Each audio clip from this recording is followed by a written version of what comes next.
Hey, hey. What's up, everybody? Thank you so much for joining us. Of course, it's your girl, Mary J. Maven. And thank you for another week and joining us on Menage with the Mary J. Maven. Of course, once again, we are going through our home studio. Remotely with us, we have my right hand. I miss saying my right hand to the left side. Oh, But I'm a bold move. so she's still my right hand. Yes. Miss Vita, giving you all kind of life. Say what's up, girl. What's up? What's up? What's up? What's up? Can you hear me? Is this thing on? So yes, we are. Is this thing on? It's on. So we have a very special guest with us, a guest co-host this evening, and it is. And you know what? I'm gonna let Vita do the introductions because they may or may not be fam. I don't know. Oh. So Vita, why don't you go ahead and introduce who our guest host is this evening? Oh, this is the lovely and talented Urban Sunshine. She's a local artist. She has started off with doing some music projects and different local talents as well. And she's also now a graphic artist with painting. And she has some feature painting and some Jeanne Lachey videos. And we all love Jeanne Lachey here on the Mary Jane Menage with the Mary Jane Maven. And she's also my cousin. Yes. So I've seen her artistic Hey. career her whole life, or my whole life, I guess I should say. Yeah. We're theater I'm from the mud. geeks. Is that what they say? Is that what the kids say? Coming from the explains it. stage, from the That explains stage, itself. yeah. Live Her from the father was a stage. playwright. Her Okay, father was okay. a playwright. So remember the other day how you said, "Oh, you should turn your movie into a play, like a kind of Chitlin Circuit play or A stage whatever." play, yeah. But I said, "Oh yeah, because you know what, my uncle was a playwright. Yeah. Her dad." Yes, So that is Urban make it Sunshine. into a All movie. coming together. That would be great to see your work Nice. turn into a movie. That'd be awesome. Mhm. Well, she wants me to turn the movie into a play for stage, which it could happen. Just a portion of it. Yeah, it has legs for that too. I think it would be a great way for her. Yeah, I think it'd be a great way for her to kind of get things started. With life and all that, you definitely get distracted and things get put on the back burner. And I know this is her passion project. So for the past 2 years that I've known her, this is something that in the first year that we knew each other, it was definitely in the forefront. But shit happens, life happens, and stuff gets put back. Right. Mm-hmm. Uh-oh. I lost MJ. I lost MJ too. She's like frozen like this. Yeah, exactly. Do Where'd the you MJ. go?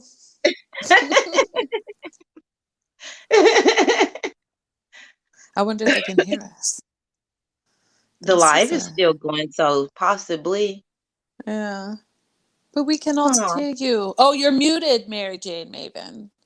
It's like, you see It that? says their mute thing is on, Yeah. The icon, your mute icon. She didn't touch anything. Okay, now it's back to normal. Yeah, it's off now.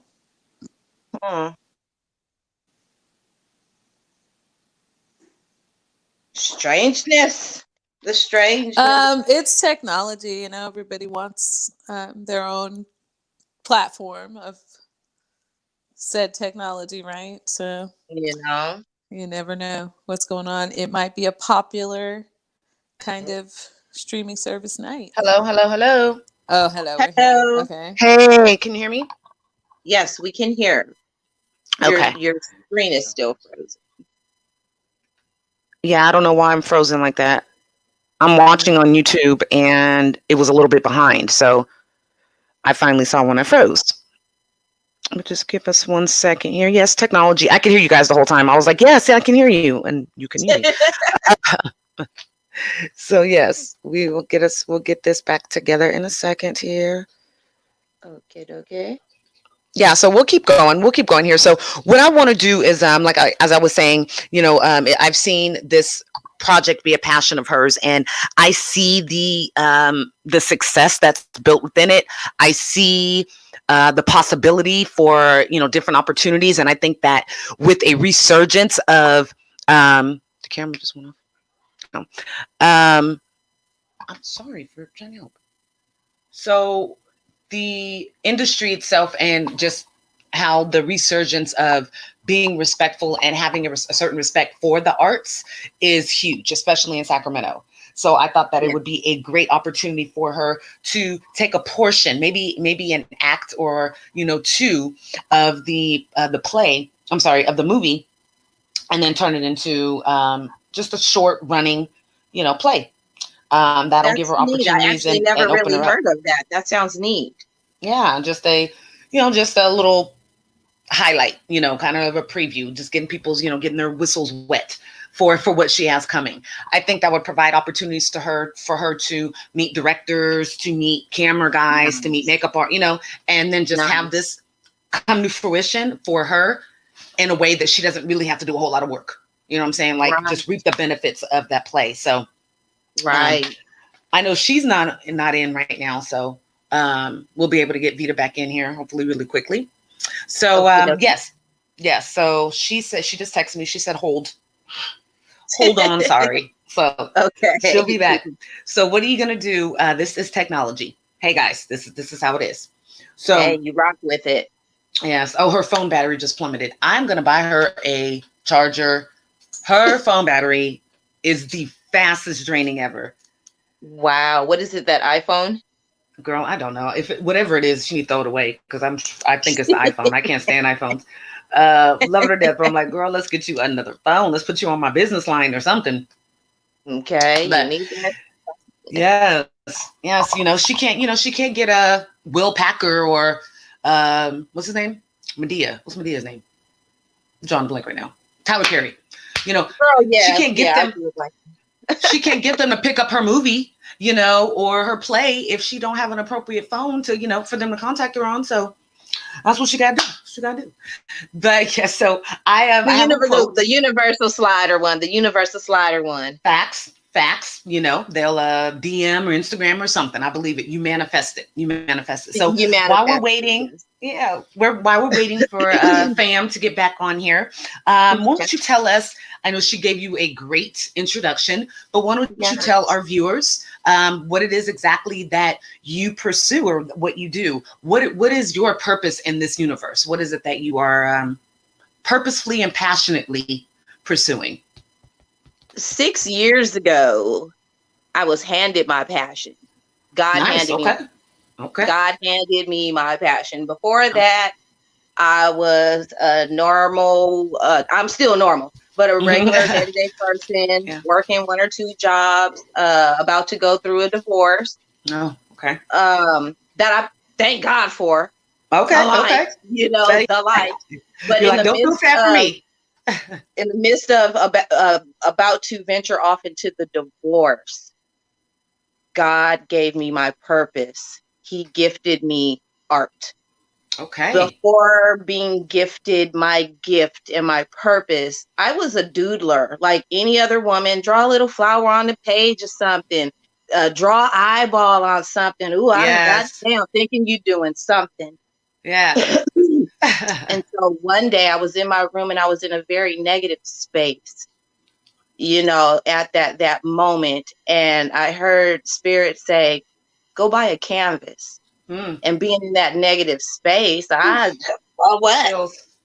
have chills. Yeah. And being obedient, disobedient, I went to Michael's and I bought a cheap flat canvas and I sketched out my first picture of a geisha girl, and it blew me away. And I actually hid the picture for a year. It was too much. So I put it away. We're getting closer to the divorce. I done paid for the divorce. Like, I ain't waiting for no legal aid or whatever. I'm dropping these notes. God made it a way to drop these notes. It's going to be done within days. Let's rock. You got me? Okay, I got you too. Let's go. I'm better in my space, but still kind of negative because the situation is negative. It's foreign and it's negative. And when I'm around foreign things with that energy, I can be real funky too. But at this time, I'm fighting the negative because I know it's something bigger, it's something bright. And I like so what I'm you're fighting saying. the negative space. And spirit comes back and says, go get a canvas. And here I go again. For what? But this time it's not the for what, it's for what? Like we've done that. We've done that. Yeah. So this time I get up and I'm stomping and I drive to Michael's, and Spirit hasn't left me this time. And Spirit says, get that pack right there. I say, you said get a canvas. Spirit said, go and get that canvas. So I went, I got a nice sized canvas, came home, cooked dinner, took care of everything. And I tell you, when I went in my room and Spirit assisted me and I made a painting called Cherry Pie. This painting came out in 30 minutes flat. I posted on Facebook and it sold in 5 minutes for $80. Wow. And blew my That's wig awesome. Wow. That's awesome. Under the painting, one of my Facebook friends, longtime Facebook friends who I've never met, way across the country, starts praying under the post. Starts praying under the post over my gift. Over my gift. And I just got hot tears. Just hot tears, just flowing. And then continuously in the inbox and phone calls, everybody's telling me, don't stop, don't give up on this. And I'm telling them, you can't stop something that God gave you. It was a gift. That's your purpose. And when I tell you, I went from chicken scratch and until this day, when Spirit takes control of that paintbrush or that pen or that pencil or that airbrush, it's not me. It's the gift that, and I'm sorry to get misty, but this gift is so powerful that he gave me that I have to share it. I want to teach women in prison to escape through art. I want to teach young, battered women, young girls who are trapped inside to use this gift. The gift is given simple. He gives it to you as a mustard seed. Yes. And through faith. And tears of faith. It has best kind of tears. Best kind of tears. It has blossomed. That's good. I love that, Queen. I love that. And I feel the energy. I've been there. Like I said, when you started talking, I don't know, I was showing you my chills. I don't know if you could see them, but the power behind realizing our strength and power as a woman, but then understanding the power behind living your true passion and purpose, living in your truth it's mind-blowing. So I feel exactly where you are because that was me, 3 years ago. So we'll definitely, we're going to dive into that. It's crazy. And it's crazy to see God clear your whole slate, your whole life so that you can focus on him. Yes. And how he's got you back in the potter's clay, not as this thing you were, but as this lump. I'm going to re-lump you, baby. And we going to do you how you supposed to be.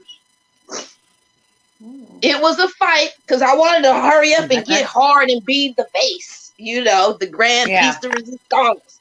But now that I know, I don't want to ever be fully shaped. I don't want to arrive. I don't want to nothing. I want to stay soft and pliable. And however you need me to work and be a work, let's go. I'm sprung on the real bomb, you guys.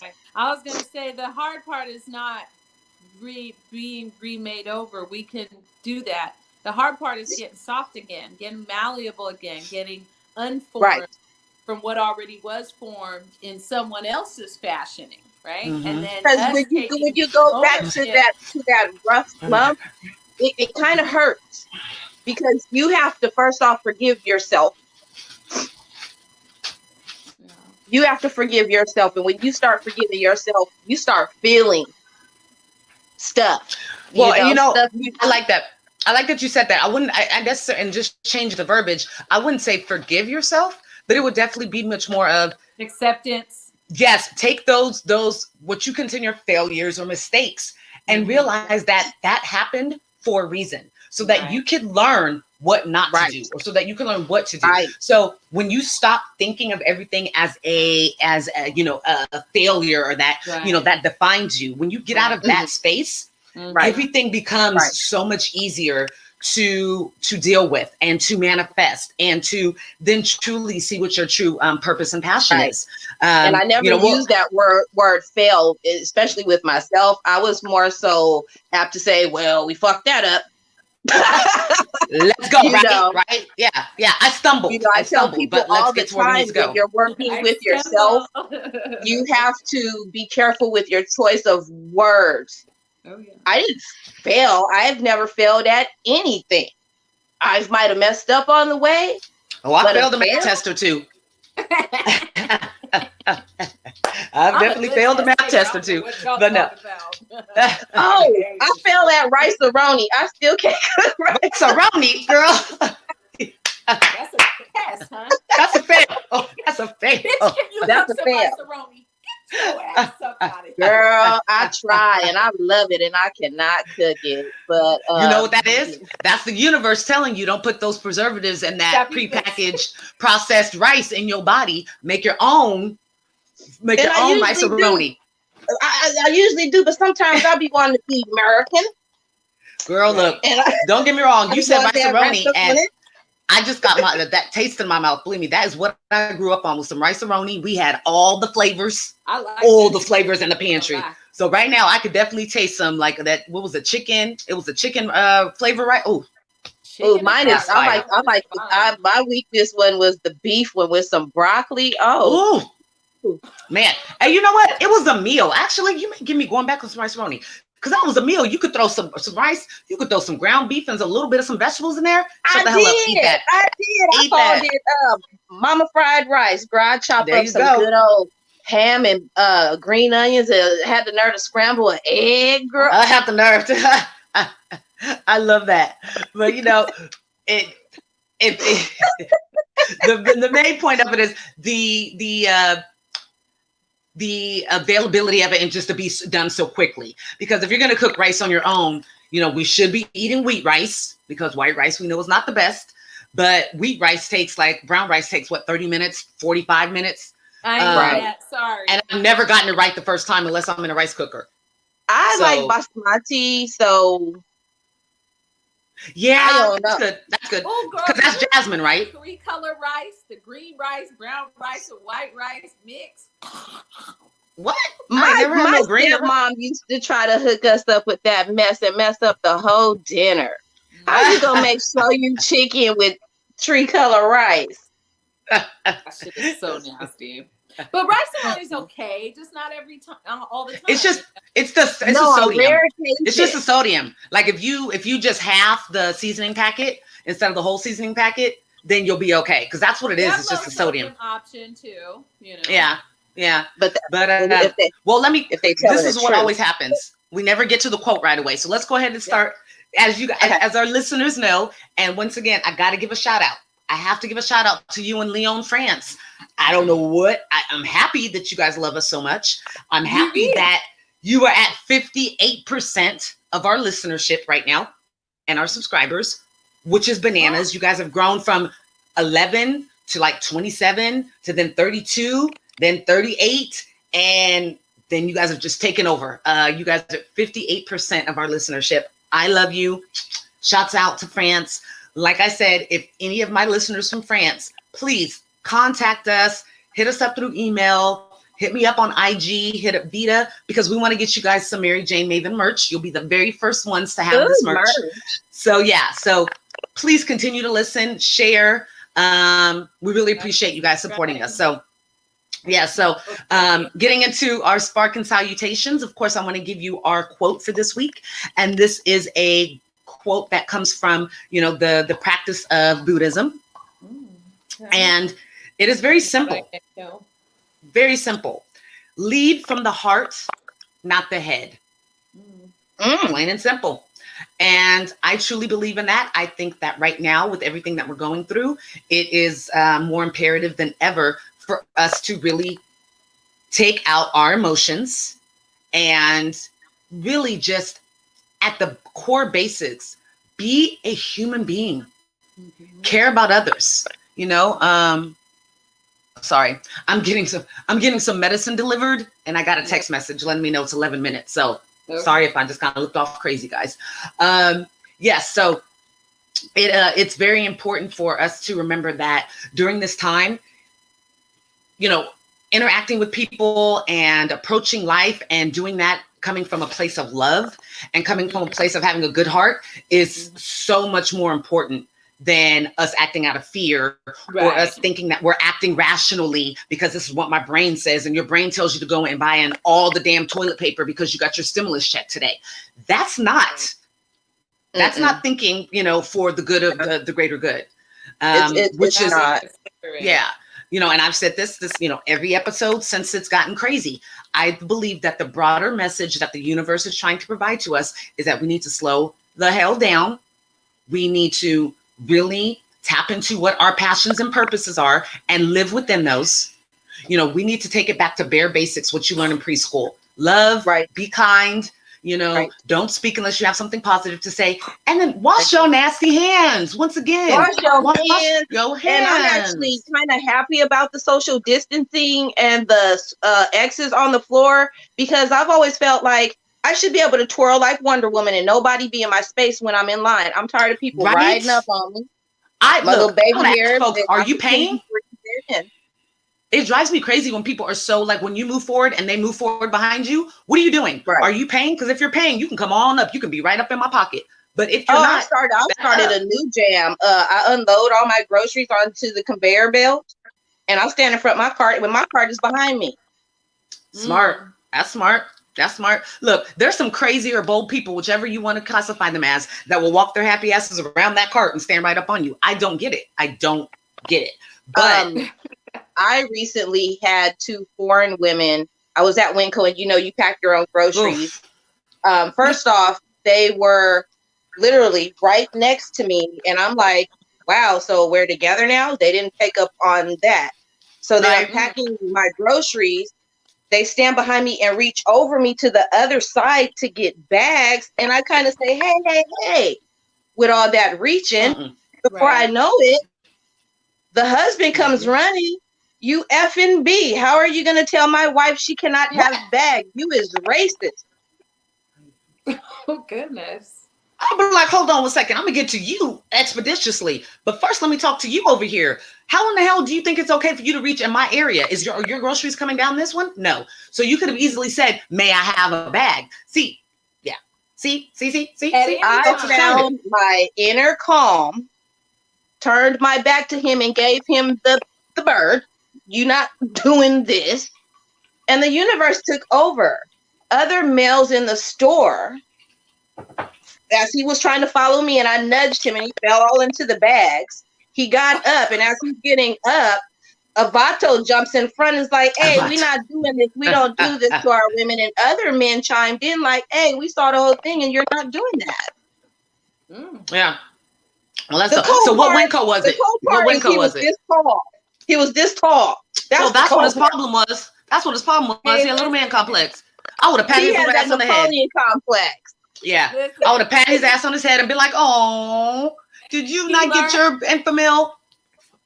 No, this is the part that really just messed me up, and I had to really just get it all back together. You brought these 2 women to Winco to buy sanitary napkins. Are you feeling macho or something?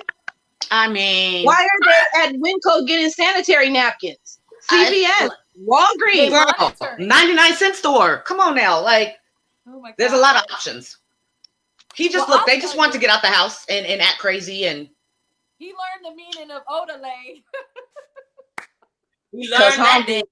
Holmes put it down. We're not doing this. Yep. The Vato like, hey, Orale, you can. We love Vatos. We love Vatos. Of course we love Vatos. On El Camino. On El Camino. First off, that's why. I have no business in that Winco because I'm usually at Fosa. So I'm down. Yeah, I'm go where the white on people the go. land. Look, Girl, I'm gonna say this for they real. The Wincos in the white areas are the nicest damn Wincos. Wincos aren't bad anyway. You know, Wincos aren't bad.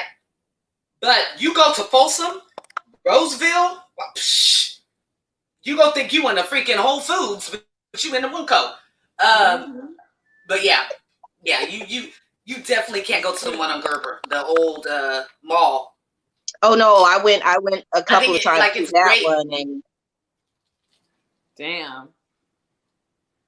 No. You have to go like early in the morning. I do go when it's not like a payday. Okay, so listen. Let me explain the grocery store thing real quick. So the grocery store thing has become a place to posture and to get in someone's business. So remember you asked me earlier, MJ, about, what do I want to talk about? And I said, well, I want to talk about minding your business. Okay.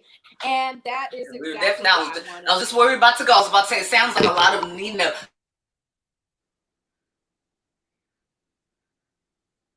Oh, where'd you go? Who froze? Think MJ again. It's muted. Hers gets muted, and then I don't want to keep going if but if I knew she could hear me, I would talk about it. But I guess I could talk about it anyway. If she jumps back in, if she hears me, then she hears me. So the grocery store and mind your business. Well, people are just, with COVID, they're using it as some sort of platform to try to shame and chastise others, right? To try to get in their business and get in their face. Oh, you're not social distancing. Oh, you're not standing on the right marker at the grocery store. And it's really just like, okay, all excuses aside, you're just feeling out of control. And so this helps you maybe to feel better. You know what I mean? Right. Or feel important. Like it's something you can feel in control of, right? I'm going to tell somebody. And, someone said to other people, oh, about you doing this, you doing that. Like, are you social distancing, right? And they started to get on a little bit of a platform, like, you're wrong, right? And I had to stop them. I said, listen, more people are at risk of an infection called judgment, which has been global and has caused far more problems. You have to not get infected with that. You do. Because you have to understand something. One of the biggest problems with human beings is trying to control one another. We have to work harder on controlling ourselves. If you know someone doesn't social distance and you have good reason to not be around them, right? And allow them to still do what they're going to do, girls, that's what you should do. I'm back. Can you hear me? Where'd you go, MJ? Yes. I hear your mouth moving. Yeah. Okay. You can hear me. Okay, cool. Yeah, technology, guys. We don't hear you. But yeah, that mind your business. At first I thought it was just like an internet thing until I experienced it firsthand. I was at work getting out the car, grabbing my equipment, and I happened to turn around and see a white lady with her little 2-year-old son standing on a fence taking a picture, and I just glanced. As I'm turning back to the car, from the other side, I hear a hag voice say, "Oh, come on, it's just a picture." I turn and look, and it's some heavy-set woman, supposed to be power walking, looking me dead in my face, and she goes, "It's just a picture." So I'm lost because I didn't say anything. I just looked. Before I knew it. I'm not saying anything. You can't hear me? Yeah, we can hear. I hear. Before I knew it, I had. Okay. I can't. Sorry. No? Mm-mm. Just you. Do you have me muted, Vita? Or... Okay. You can hear me? Okay, cool. Yeah, technology, guys. You don't hear you. Technology. MJ, I hear your mouth moving. Okay. so strange. Okay. No. Let me go into a chat if anybody wants to tell me. Yeah, so it's just an, I guess. Oh, it's she's echo saying and a lag, echo. so No echo for me. Was there a lag? Can you hear me? Because you said you couldn't. And I don't have echo earbuds. Okay. So yes. So I was hearing what you said. I was the whole time.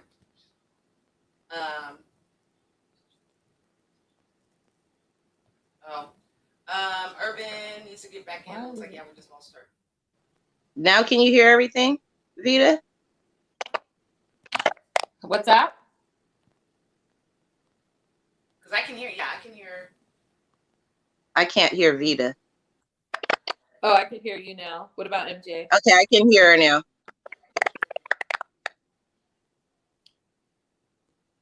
Okay, like, cool. You're in the show. Everyone can see you and hear you. Wow, this is interesting. Okay, StreamYard. Cool. Everybody here. So I could hear you guys the whole time that I was having that I got logged off. So I heard everything you said about the grocery store, and then Urban. I heard what you said about the lady losing her mind and speaking outside of her neck. And we can kind of continue from there. But I think the overall theme of mind your business is definitely something. And like you were saying, the fact that we don't have control over others is something that is driving us crazy as a society, and I don't even think we realize it. I know for myself as an Aries, up until about 3.5, 4 years ago, I really thought that I controlled everything. That there was nothing else that controlled what happened, what I did, what the outcome of the quality of life was, other than me. What I then learned to realize was that I have to work with what is already planned throughout the universe. There's already a plan. It's a big puzzle piece. I'm one small piece in that huge puzzle. And so I need to be able to listen to what the universe was shouting at me, listen to what was being presented, and take that lack of control away. Or take the feeling of the lack of control away and actually look at it as a blessing and look at it as a collaboration with the universe, or with your whoever you worship or not worship, or whoever your spiritual aspect is. However you look at it, you have to look at it as a collaboration between yourself and, that God, universe, whatever it may be for you. Right. And I know for myself, it definitely came from a desire to really understand who I am.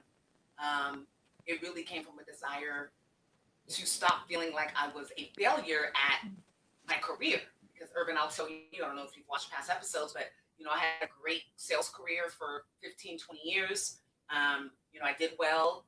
I was able to go and get any position at any company that I wanted.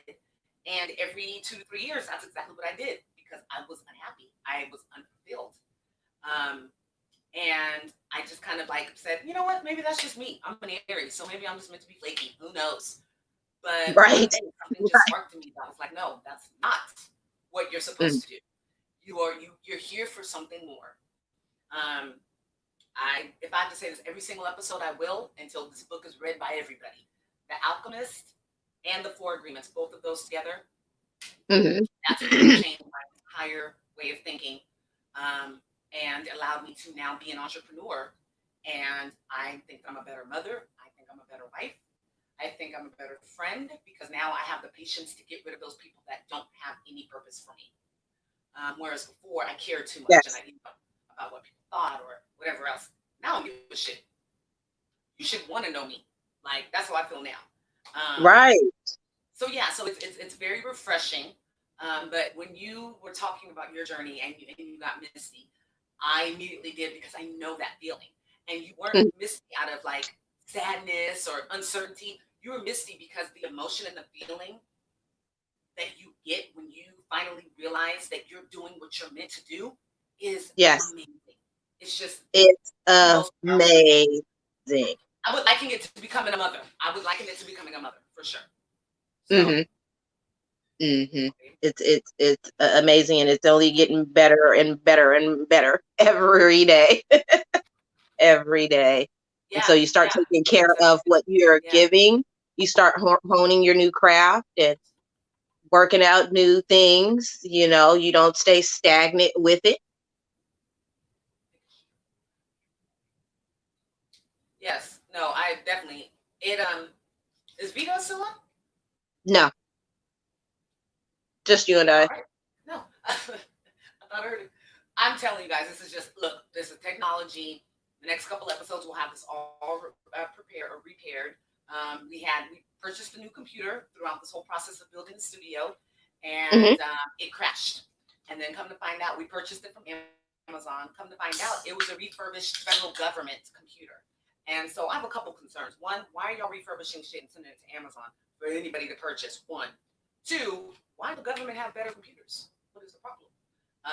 So yes, Wow. so, that is part of the problem right now. Yeah, part of the issue is the laptop we're having to use. Let's see. Okay. I'm patient, so Just asking. She's saying she needs to get back in. Yeah, so Vita's gonna get back in.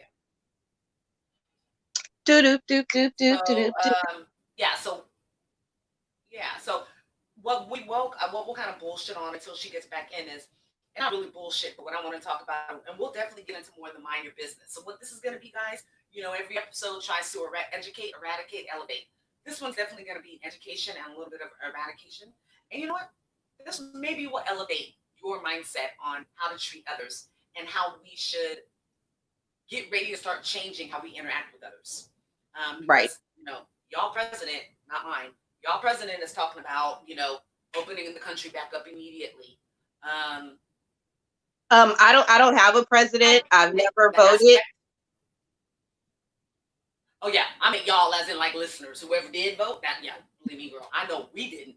For sure, I know we didn't because we are Black women, and they don't care about Black women. And Black women sure in the hell did speak our minds, but not enough. This last election, I hope that changes. But I don't want to get on my political soapbox because I definitely have some very strong opinions about politics and people of color, and how we are not utilizing our power. We have created this entire country from the get-go. Everything that we do influences the rest of society. Let's realize the strength and power we truly have, people. Okay, that's all I'm gonna get on for this episode. All right. So yes, but this episode, like I said, we're definitely going to be talking about some education, eradication, and elevate your life and the way that you think about how you should interact with others. So what I want to kind of talk about now is, did you hear about the in Sacramento we had so I'll say this, and this is more for our listeners in France. We have an activity here in Northern California that originated in the Bay. Don't let anybody tell you that it originated anywhere else. It was the Bay, called sideshows. Right? Yeah. So sideshows are where, yes, girl, right? So sideshows together. They're usually car people, and they do tricks. What is it called, babe? I don't want to use the wrong verbiage. That made me want to listen to some Richie Rich. Hey, girl, right? So that's some Richie Rich right now, for real. it's so. Hey. Oh, that's Be Legit. I'm in your city. I'll Be Legit. I'm in your city. I also listened to that the other day. I was like, let's go. But yeah, so it's an event where, young people get together. They're just kind of hanging out. They're looking at people's cars. Maybe people hitting donuts, swinging, ghost riding, that whole nine. And in Sacramento, pop-up events happen, or little clusters in certain times of the year. Usually when it's warm, and it's been warm the past couple of days. Although on Easter it rained, right? Right. I know, my days are so messed up. Did it rain on Easter, guys? Let me know. I don't even know. What day is it today? Wednesday? It wasn't extra sunny. It wasn't extra sunny on Easter. No, it was cool. So it was, it was a little warmer, I'd say. It wasn't as warm as it was today because it was a full 84 degrees today. I am listening because I'm in my bedroom, which is upstairs, and all the heat is rising. Oh, me too. Me too. It's hot. I thought I was just having an old girl moment, but it's good to know it was actually hot. Girl, right? And nobody can afford to pay some of that extra. So, and then we're turning on the air conditioner right now. Nah, we rocking this fan. You better get into the oscillation moves with that fan. That fan, you better follow that fan. Catch that air. Believe me, I know. We moved to a new location in October, and when we moved, it was like very sudden. And so there was a lot of shit that we didn't want to bring. So we were like, oh, that should have waited. We'll get it again. So a good fan is definitely one of those things that we need to invest in again. And we definitely will, because like I said, I'm listening. I don't know if y'all can see, but I got the Whitney Houston, mustache sweat right there. Yes. So yes. So as I was saying, there was a huge sideshow, and it took place in the South area, off of Florin. And of course, because we're supposed to be staying our asses inside, and anytime there's a group more than 4 people together, the attention is right on you. So what do you think when there's an event of 300? That's probably just where they caught him at, because they was in donuts when I went the back way to Charlotte. They was in donuts right there on Jacinto and Calvine. Yeah. Right so, before college. And that was my thing. Like, my thing is, look, don't put yourselves in harm's way. But it's a way for people to get together, and there's no problem. There's no beef. Like, people are getting together. People are hooking up for the night. Whatever it may be. There may be a little shit talking here and there, but nothing crazy. I'd say give them a facility to do that. We have a raceway here. Go out where the warehouses are. I don't understand why y'all were on Florin in like a major part. Y'all should have been where the warehouses are in Florin. You know what I'm saying? Go to Florin Perkins. Go out that way. Go towards. It's just Sacramento still has its rural locations. Y'all could have got together and had a good old time. But don't do it in the major part of Florin, because ultimately what you're doing is dangerous. Yes. With a big piece of machinery, be fucking real. You could kill yourself and everybody around your ass with this machinery. Right? Not everybody is not everybody's Vin Diesel. This is not fucking Fast and Furious Sacramento. Like, stop it.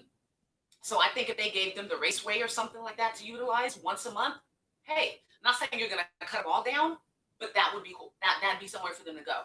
But yeah, so because of that, now the police, the Highway Patrol and Sacramento Police, they were doing it before. Let's not be fooled, because since this whole stay in shelter has arisen, there have been people that are just driving from their house to 76, and they've been pulled over asking, what are they doing? Where are they going? Are they essential workers?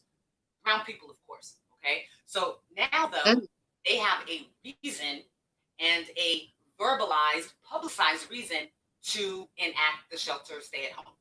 So for people in Sacramento, be aware, guys. You're not going to be able to hop in your car and ride to your friend's house, for your little beer pong. You're not going to be able to, whatever people are doing, that when I'm out and about going from point A to point B, I'm like, there is a hell of a lot of people out here. They are all not essential workers. Right. So, right. Y'all don't want to be caught up giving a fine. What I did, I noticed that there were a lot of people out this weekend, probably because it was Easter or whatever. Come Monday morning, it's back to a slow pace. And I'm like, it should have just stayed a slow pace, period. I don't understand the spurts, Yeah. Well, you know what it is? It's when the weather's hot. It's when the weather gets good. The hubby, my husband always says, it's a reason. It's hot out. That's good enough reason. It's hot outside. That's a good enough reason. Yeah. People don't know what to do. So, hey guys, I know it's late into the podcast, but spark and salutations. Roll up your sativa, your indica, your hybrid. Get elevated with us. Naj with me. I got mine started. So perfect. All right. So yeah, I think it's because of the hot weather. I know I was itching to get out. I was itching to get out because the weather was warm. I want to call flip flops, a dress, or some shorts where my ass was almost out, and get out there and act a fool. But I didn't. Instead, we started happy asses at home. Which, hey, it wasn't that bad. What's up, girl? Welcome back. I'm back. Well, about, the whole sideshows this weekend, and now that the police department of Sacramento, is that what got them saying that today? There was sideshows, like sideshows. Yeah, rich and rich, nigga. Get it. Like stopping the freeway and getting hyphy. Yes, they was getting it. We got to put on some Richie Rich in the background for Urban there. Wow, that's terrible. See, now I'm mad. Okay. That was some info I was missing earlier today. Well, just because it clearly ends up sparking. It ends up sparking everybody else kind of getting shut down even harder, Right. And that's not good because it's not a police state. And the president hasn't declared martial law. But you know what? They were looking for a reason. Right. But they're looking for the reason, and they always wanted to use Black people as the reason. The reason, when it's like, hold on. But if you was at Lowe's, you would have seen a whole bunch of up off in there. Kicking and reaching and twirling, getting down on the at Lowe's, right in your face. But you know what they are that are at Lowe's, right? White men. Yeah. No. And our people too, but Asians. Oh, they don't mess with Asians as much as they mess with everybody else when they convene. So Vita, you know where we used to live. We lived off of Calvine, and right next to us was a Lowe's. I cannot tell you how every Thursday we were like, if these motherfuckers don't leave, because all I heard was and on stuff like that. Oh, right at Lowe's. Right. Cops were plenty right there because of the gas stations and everything that's right there. Well, do you think they ever messed with them? Nope. See, it just kind of goes back to what I was saying earlier, which is people want to be nosy about who's doing what, and judgment and trying to control other people. That's not how we're going to get through this. For the state to try to declare police state and start talking about arresting people like you really have anywhere to put them. You know what I mean? This is not going to solve the problem. We have to learn how to work harder at self-control instead of external control in others. That's how you protect yourself, by taking care of yourself. Trust me on this. I know what I'm talking about. Yeah. I've heard people hollering out their windows, I don't have to stay in this fucking house. Nobody's going to control me. Control yourself. Right. Being able to control yourself, having self-control. Because this is serious. Just sit down. Right. Practice self-control at this time. But also understanding that there are people who will not, and we can't spend a whole lot of time and energy trying to make them. That's not going to do anything. That's a waste of energy. Have people out there who say it's fake. Ain't no virus. They don't care what has been said. They just know it's fake. Right. And they're going to do what they want to do. You can't control what anybody. They have to learn. They have to learn the hard way, and we have to focus on self-protecting ourselves from people like that. Because there's one thing, like when you're dealing in nursing and older people, the man has the right to fall. You can't strap him in a chair because you're worried he's going to stand up and fall. You see him and hurt himself and die. If a fool's going to be a fool and go out there and expose himself, then what you have to do is stay away from said fool and don't feel no shame being like, no, I'm sorry. I can't hang out with you. You're tripping. Exactly. You know what I mean? Exactly. You want to hang out and you've been hanging out with the whole damn world? Come on now. No, stop it. No. I don't, and people are still taking their children out. That's the part that bothers me as a mom. I've sacrificed not taking my babies out. I don't see why they need to go to the grocery store at this time. I don't see why they need to go pick up the Chinese food. I don't get it as a mom.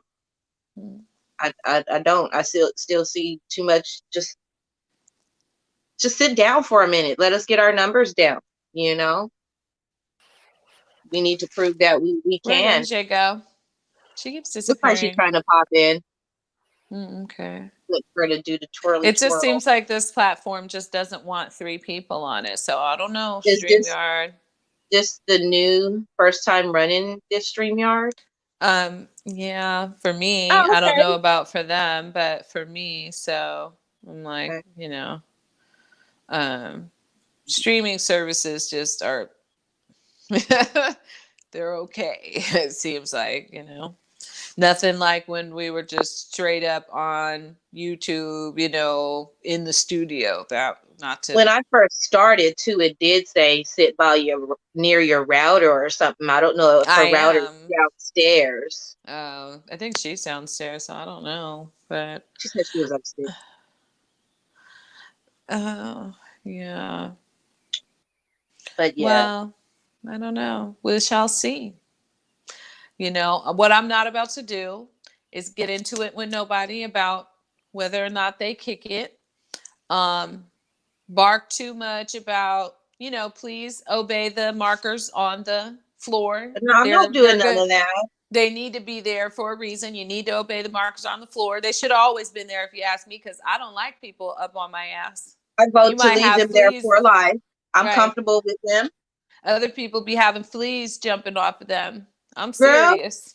Please stand back. Plus, I just don't like your energy field getting into my energy field. We don't need to be touching for our energy fields to be connecting. So please stand back. You know what I mean? Mine is quite expansive. It's bigger than you think, so you don't want me you don't want me to flare up in my energy state, because you gonna be like, whoa. Right.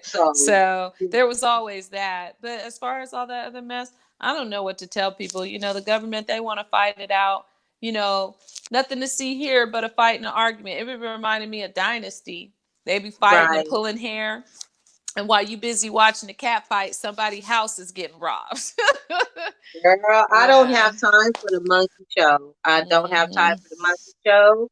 I dip into the circus, get what I need, and I go home. I'm not doing the monkey show with nobody. I don't want to have to.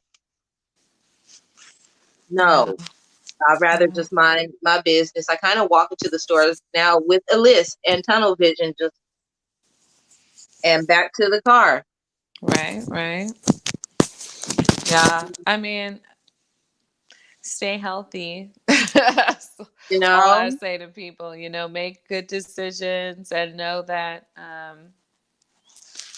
people are just at risk for a lot of stuff. It ain't just Corona. You know what I mean? There's been many communicable diseases. Tuberculosis was on the rise. You know what I mean? It just really, and it's not to compare the two. They are very different in their happenings. But the thing is, people are always at risk for something. Right. So we just really have to be understanding, too, of people who don't share our views with Corona, because it's been highly politicized. And just like anything that gets highly politicized, people are going to take sides.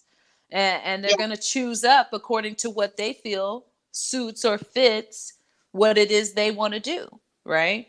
So we are more at risk of turning on each other, I think, than we are of being infected and dying. Let's not turn on each other. The infection of turning on your fellow man is far more risky than any virus could ever be. Is dying. Humanity is dying. People are not into being nice humans anymore or humane. It's whatever. They're being programmed what you watching, how you're supposed to react. And I'm like, you need to turn that garbage box off, because it got you acting all kinds of whack.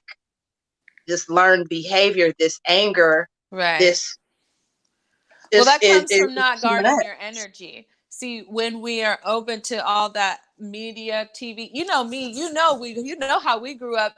We watched TV. That shit. Hello, boys, your best sitcoms, friend, your babysitter, Oceanic Cable. What? Who's got MTV? And we loved it. And lots of gore. You could get gore, horror movies. You never liked horror movies. I do. Right. But the thing that I always understood too was that a lot of people's minds are very open and receptive to the underlying message, right? Unconscious people get the subconscious message a lot stronger than conscious, aware, focused people. Exactly. And so I watch a horror movie and it has a very different effect on me than it would on someone who's virtually the Walking Dead themselves. And then they want to do the things that they see on the TV, and it starts having more of an effect in their wanting to play out in their consciousness, right? In their daily life. So you have to guard your mind from what you'll let in, because the effect it can have on you in the long term. I've gone to a zombie, what was it, Walking Dead, or what was that big zombie? Zombie crawl. No, I went to that, but it was something on TV, and everybody was watching it a few years ago, maybe 5 years back. Walking Dead. Okay, so you know me, I'm naturally goofy. So, come watch the zombies with us. I'm like, okay, I got nothing else to do. So I show up and everybody's all enthralled watching it, and the zombie does some zombie shit, and I start, I started laughing, and you see that motherfucker did a and they're like, that wasn't funny. The fuck it wasn't. He not heard. So wait, who you gonna tell me what's funny and what's not? Nigga, this shit is fake. This shit is fake. I come from the era of watching Fangoria. Right. Well, none of it too. Real. You know, my family writes plays and shit. I know about the imagination, so I can't really give it all. Right. No, hard for me. So they got mad because the illusion. We see the illusion, but for a lot of people, they're immersed in this like it's a reality. Yeah, it could really happen. This is part of it right now. You didn't know? Yeah.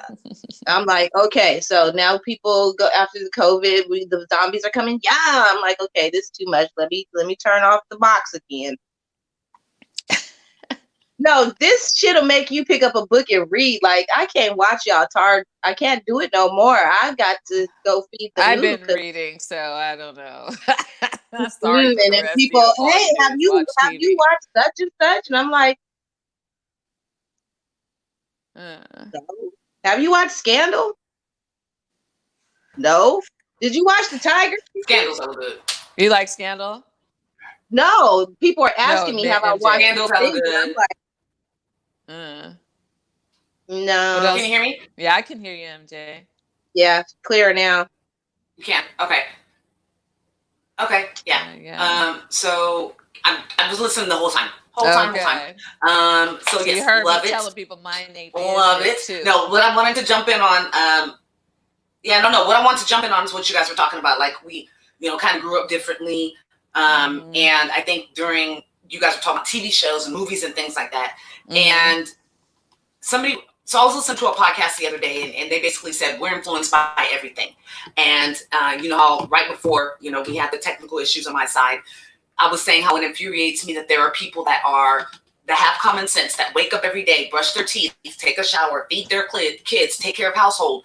But you don't have enough common sense to realize that this coronavirus is not fake. It is not a government thing. Like, the government has tried and succeeded in so many other ways to keep us down. Why in the hell would this be a way that they're trying to just eradicate Black people? Stop it. Educate yourself. Find whatever your source of information is going to be that you trust in, and educate yourself. And then take that information and mold your idea about what's going on. Because believe me, I don't have any trust in our government. Our government's a freaking mafia.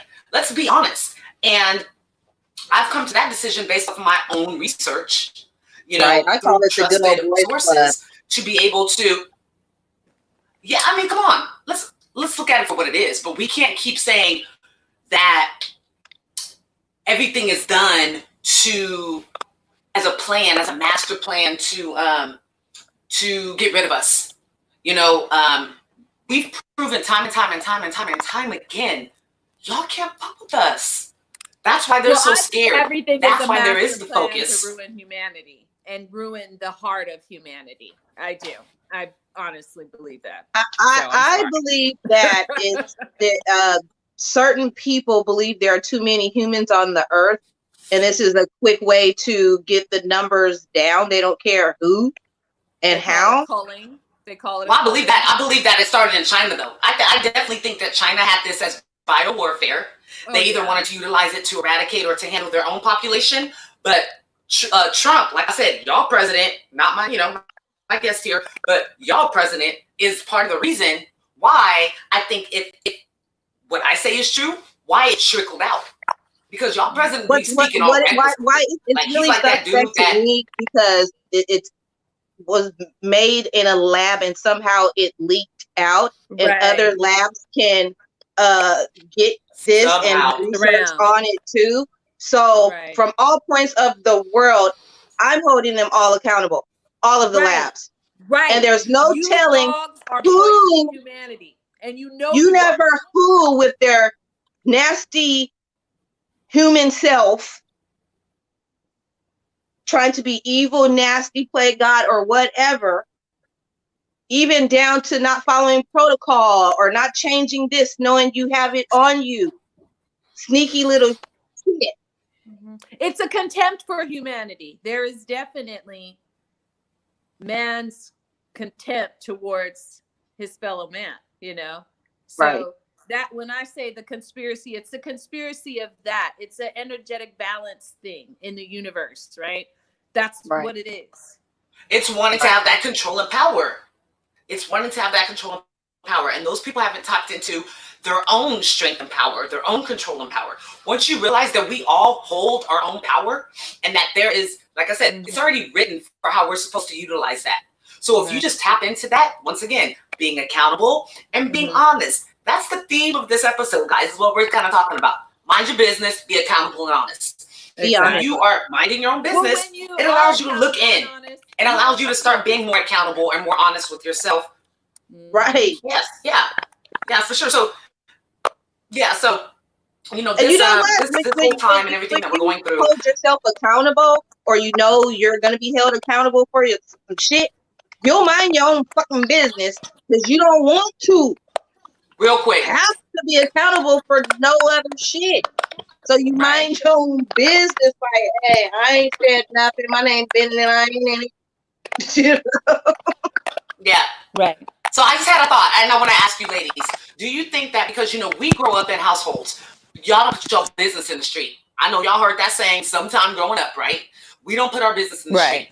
Do you think that because we have, as you know, as Black people, I don't say African American, we're Black, as Black people in our community, that the reason why we're so standoffish, or the reason why we don't like support each other, or the reason why, you know, some of the things that are probably that we lack as a community, do you think that that's rooted in the whole mind your business, we don't put our business out in the street? Do you think that's why there's not there's not as much empathy as there used to be? Do you think that's why, you know, folks will, I mean, for example, the girl from Love and Hip Hop, you know, her daughter got ran up on in the bathroom of her high school by the girl that she was beefing with and her mama. Like, what?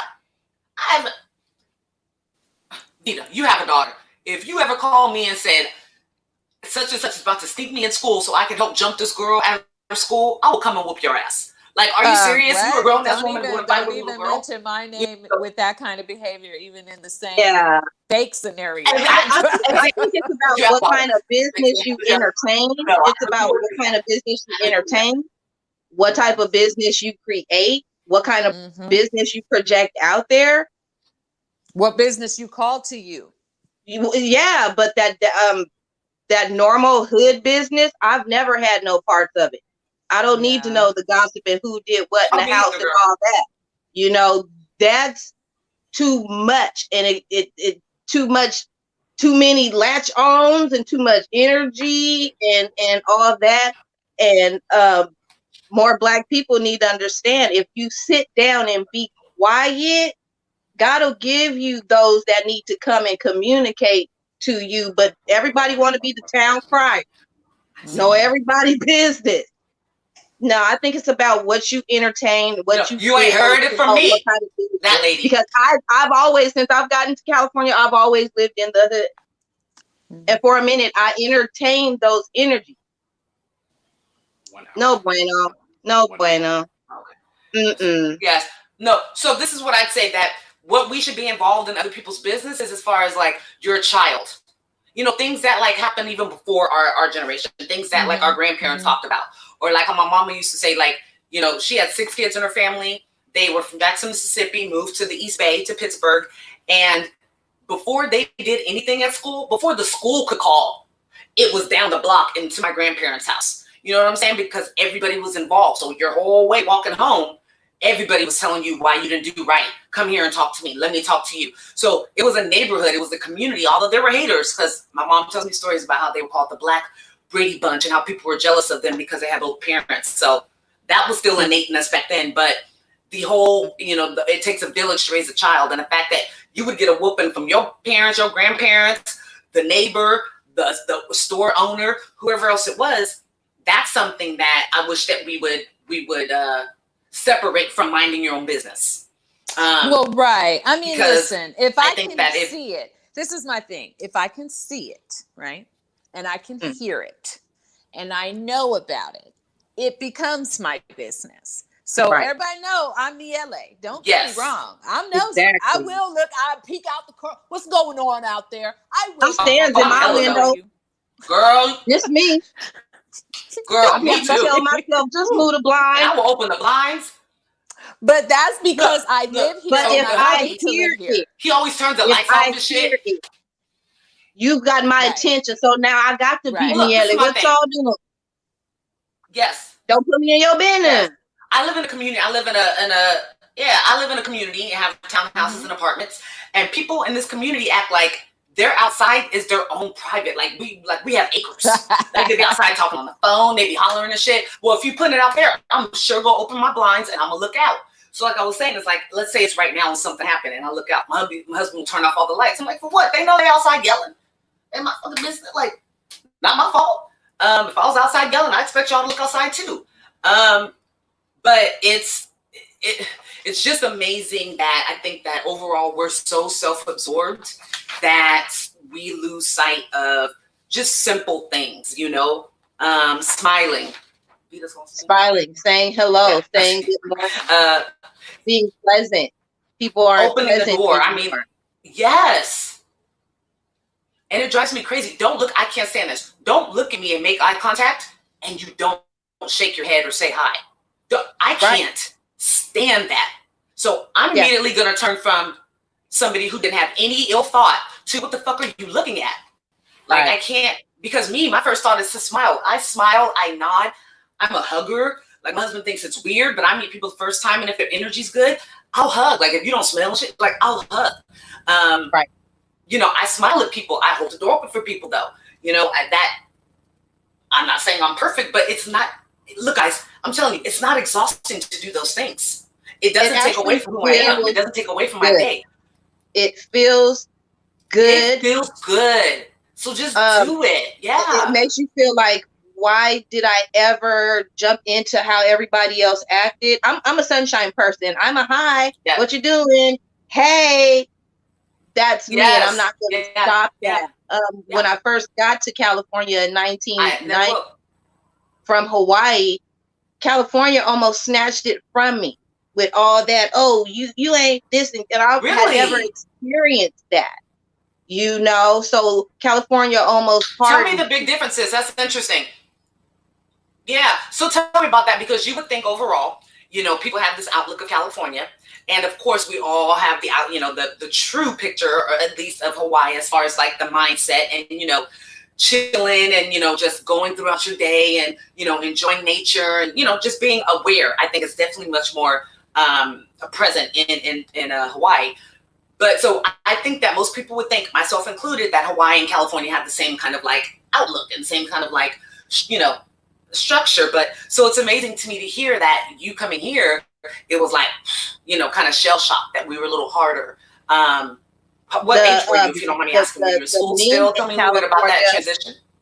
The men were, when I got here, were very overly aggressive and rude and entitled. You don't even know me, but you're entitled to conversation. Did you come here directly? Yeah. Mm-hmm. What part of California did you move here? Did you move another part here? Okay. Yeah. Here to Sacramento. I agree.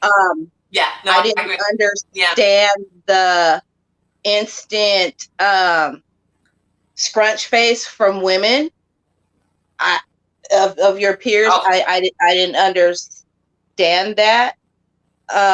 I was raised in Hawaii where you're not better than nobody else. Everybody is the same. You give love. If you can't love, you go on somewhere. You know what I'm saying? So, and you respect. It's real Japanese culture out there. So you have to show a respect, you know? I'm not saying Hawaii is all handy dandy. I grew up in the hood of Hawaii. I'm from Kahului, Maui, Hawaii, from the projects. But even in the project, I hate to admit this. The only reason I know what that is because of Dog the Bounty Hunter. I hate to admit that to you, but that's the only reason I know where that area is in Hawaii, is because of that show. Oh, like seriously. But yeah. So I know what you're talking about. Up in I was shocked. I would have never thought. Yeah, I would have never thought that there was a urban or you know, lower income area of Hawaii. And I didn't live there military. Most they think most blacks live there military. Okay. No, I lived there with the local people in the ghetto, went to school. Really? You know, from small kid time up until high school, you know, did the thing, could speak the language. Wow. You know, the whole thing, eat the food, cook the food, everything. But yeah, it was kind of like a culture shock. I always knew I was Black, always sang young, gifted, and Black growing up in Hawaii, was proud to be Black, wanted to be Hawaiian or none of that. But coming back to California, the aggressiveness of the Negro. Is there a difference to you as far as racism or bigotry that's present there that's here in California? Like I don't know why I would have never thought that there is a community or amount of people that are Black that live in Hawaii. Like you think people retire there, or, you know, I've never thought, and that's not somewhere I've been. I travel a lot, but that's kind of like, you know, on my lower travel bucket list. I know it's beautiful, but yeah. So is that something that you ever recognized? I mean, like you said, you knew that you were Black, but was it ever a time where it was definitely there? Racism because of somebody's racism was definitely there. Oh, really? But check me out. My first experience from like the Islanders, because I went like, why wouldn't we connect? In Hawaii was from a white girl. Mm-hmm. A little white girl called me Mama Africa. Yes, it was not from Mama Africa, because Africa is where everybody came from, bitch. But yeah. Little Hawaiian kids and Filipino and Chinese kids didn't have a clue what she was talking about.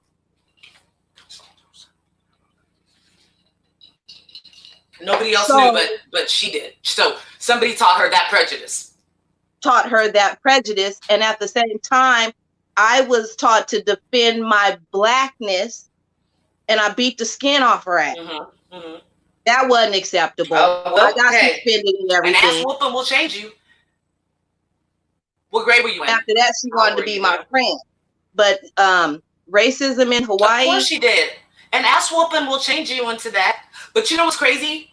So now that I look back into, I'm very interested in the mind and psychology and in human behavior. So what's funny is now we know as adults, that girl probably wanted to be your friend from the jump and was envious and didn't know how to express that envy because she was probably hearing, you know, hate at home. So a lot of that comes from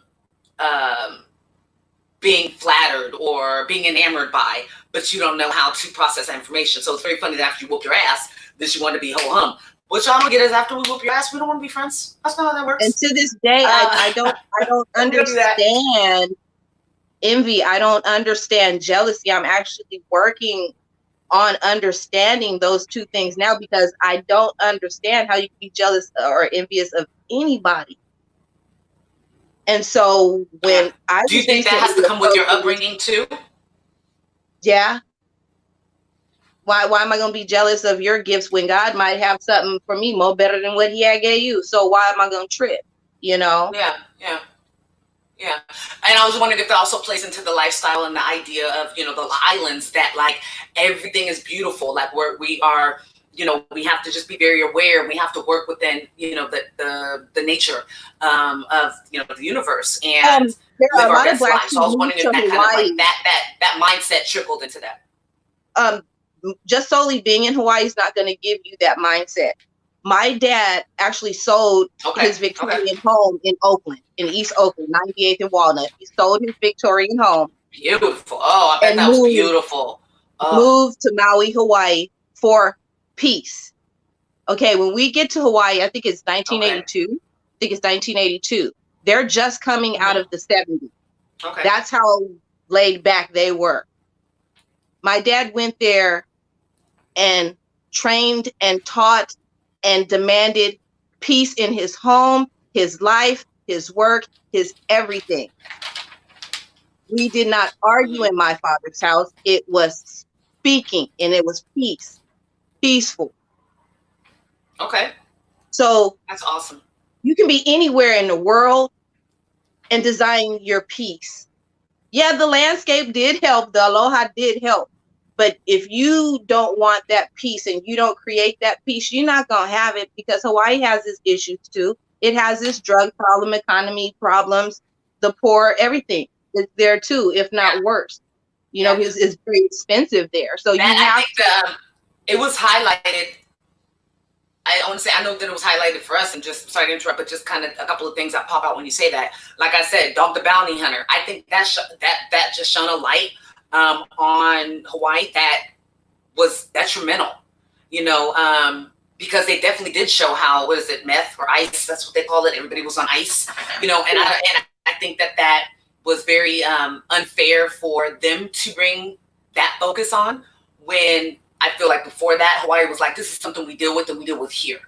Like, we don't let, you know, we may be a part of the United States, but that's not some shit that we're not part, you know, we're not the mainland. So it was being handled. And I know the Hawaiian people and, you know, Pacific Islanders, you know, very proud, and they do kind of keep their issues like that to themselves, and they handle it. The cool thing is, I was a preteen when the government brought the ice, batu, crank, or whatever it is, into the island.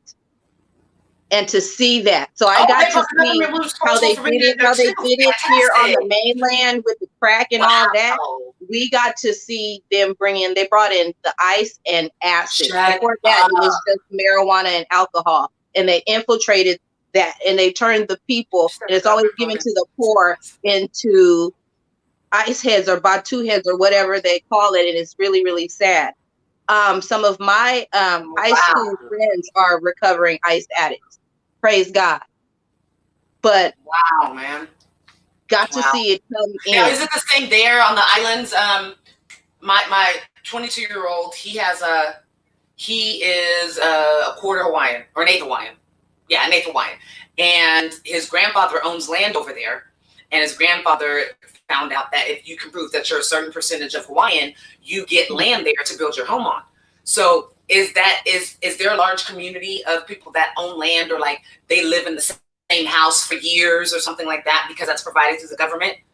Is that kind of the same thing as it is here with, you know, like Indian reservations? Like they'll, you know, you can own the home, but you don't own the land that your home is on. Yeah, they always try to pull some type of monkey ass shit.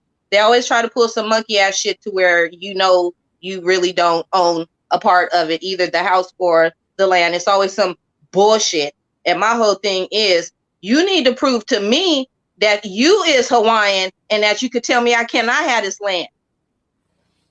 How is it the white man can always dictate who get what and where and how it's divided? You have no native blood, therefore I feel you shouldn't be able to speak.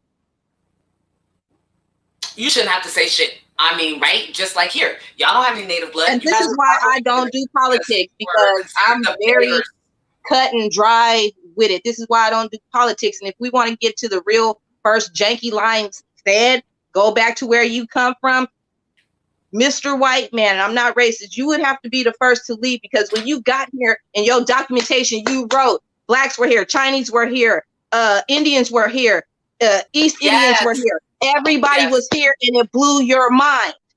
So you got to go back where you is crazy. What's crazy to me? Yes, but you know what just blows my mind is, if they do the research, you find out y'all were only sent over here because in England you were considered peasants. So they sent the people that they didn't want. Y'all were their throwaways. They sent you guys over here under the guise that, oh, you're going to, you know, create new, and we're gonna get more money as the royalty. So we're gonna be adding taxes to these places. So they sent you guys over here as guinea pigs, one, and as suicide bombers in a way, you know, that time suicide bombers, because they knew that there was not going to be a way that you either survive the boat trip over here, and if you did, you weren't going to survive the natives or whatever they were calling us, you know, calling Indians and things at that time, or Native Americans. Right. Oh God, I can't remember the term. I can't remember the exact term. So the only reason I'm talking about this passionately, and I'll tell the audience, is that in the last year, I've taken a full course on African American history from first slave, prior to that. So 1400s, you know, 1500s, what was going on in England. And when I took the class, I was like, why are we here? I don't care. Like, get me to where the transatlantic slave, you know, trade started happening. But I had to understand where it started. So I had to kind of understand that history of England at that time. And it's just crazy to me that being honest and accountable about where your history truly started and how this nation has been built is not something that's common to people that are of Caucasian descent. You all should be very, I'm not saying praise us, but really understand the true history. Like, come on. Auntie Google will tell you a lot if you go and look for it. Right. For whatever reason, you don't want to know. To each his own. But don't be dumb. Don't act like everybody else has the same blindfold on as what you're wearing. You know, so yeah, we got off on a tangent here, I think, but but no, be honest. When you're honest, everybody can enjoy life. Be honest about our history and your history, and things might be okay. Start being honest. Yes. Yeah. And you know what I say is once I would love to ask, and I would love to have somebody on, you know, first, once again, let me say this, everybody knows that listens knows this. Well, hold on. Let me backtrack because the hubby producer gives me a little, you know, he writes some things and hands it over to me. So he did mention about 5 minutes ago that our second largest group of listeners for the US are actually in Hawaii. So shout out to Hawaii. We were just talking about you guys. Aloha, I appreciate that. Yes, I didn't know that. So yes, aloha. Appreciate it very much. And you know, you guys as well. Contact us at any time if you would like, and we'll be happy to send out some merch to you as well. Thank you so much for your dedication. So I did want to say that. But on to the next point. What I want to say is that understanding for people of you know, Caucasian descent, you guys are really also, as far as you know, Black people, you guys really don't know where you're truly from as well. Your history is just as sullied. I mean, ours is worse. We truly have no connection. You guys can at least take DNA tests and it tells you that maybe from Ireland, blah, blah, blah, blah, blah. And you can hold that with more validity than what we can. You know what tripped me out?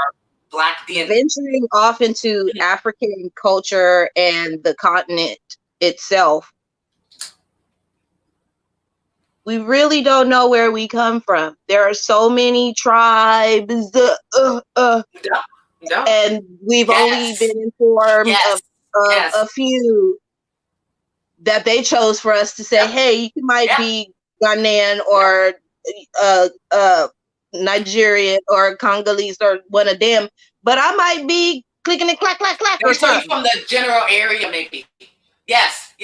So I love that you say that. That's the stuff that pisses me off. Yes. I don't know. Still, we don't have the ability. Yes. No, I like what you're saying, because I'll say this. I want to know that, okay, so my strengths and things that I'm interested in, does that derive from the fact that I come from a group of kings and queens where the queens were the event planners, or they were the educators, or they were the resourceful ones, or whatever it may be? Like, I want to know if that's where, you know, who I am is derived from.